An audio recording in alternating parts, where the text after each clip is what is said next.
നിയമസഭാ തെരഞ്ഞെടുപ്പിന് മുമ്പ് മുഖ്യമന്ത്രിയും പ്രതിപക്ഷ നേതാവും തമ്മിൽ പരസ്യ സംവാദം നടക്കുമോ? നടന്നാൽ കേരള രാഷ്ട്രീയത്തിൽ അതൊരു പുതിയ ചരിത്രമാകും. പ്രചാരണം ചൂടുപിടിക്കുന്നതിനിടെ പരസ്പര സംവാദത്തിന് തയ്യാറാണെന്ന് മുഖ്യമന്ത്രി പിണറായി വിജയനും പ്രതിപക്ഷ നേതാവ് വി.ഡി. സതീശനും പ്രഖ്യാപിച്ചു. സംവാദത്തിന് തയ്യാറാണെന്ന് മുഖ്യമന്ത്രി അറിയിച്ചപ്പോൾ സ്ഥലവും സമയവും അദ്ദേഹത്തിന് തീരുമാനിക്കാമെന്ന് സതീശൻ മറുപടി നൽകിയിരിക്കുകയാണ്. പറയുന്ന സ്ഥലത്ത് പറഞ്ഞ സമയത്ത് താൻ എത്തുമെന്നും ബാക്കി ജനം തീരുമാനിക്കട്ടെ എന്നും സതീശൻ ഫേസ്ബുക്കിൽ കുറിച്ചു. സംസ്ഥാന സർക്കാരിൻ്റെ വികസന പ്രവർത്തനങ്ങളിൽ സംവാദത്തിന് തയ്യാറാണെന്ന് മുഖ്യമന്ത്രി പിണറായി വിജയൻ നേരത്തെ വ്യക്തമാക്കിയിരുന്നു. വി.ഡി. സതീശൻ്റെ വെല്ലുവിളി ഏറ്റെടുത്തായിരുന്നു മുഖ്യമന്ത്രിയുടെ ഫേസ്ബുക്ക് പോസ്റ്റ്.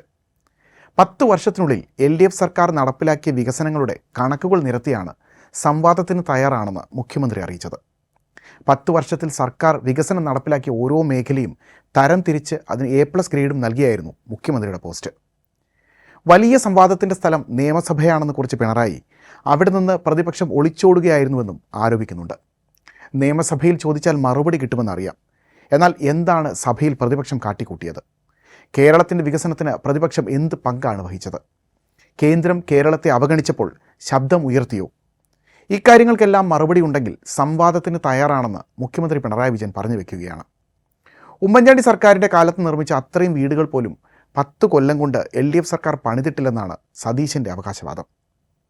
വിവിധ വകുപ്പുകൾ വഴി നടപ്പിലാക്കിയ ഈ പദ്ധതികളുടെ കൃത്യമായ കണക്കുകൾ ഇടതു മന്ത്രിമാർ തന്നെ നിയമസഭയിൽ നൽകിയ മറുപടികളുണ്ട്.